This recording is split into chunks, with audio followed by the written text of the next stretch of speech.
Can you look at your roof and tell whether it needs a simple repair or a complete roof replacement? Maybe, maybe not.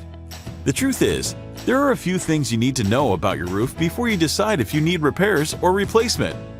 First, know the type of material your roof is made from. Some materials last longer than others. For example, if you have an asphalt roof, that's at least 20 years old. It's likely time for replacement. Second, assess how often you're repairing your roof. If the repairs are regular, your roof is probably past its expiration date. Third, consider the brand and who installed it. Cheap roofing brands installed by subpar contractors can fail fast. But the best way to know if you need roof repair or replacement, call Solid State Construction.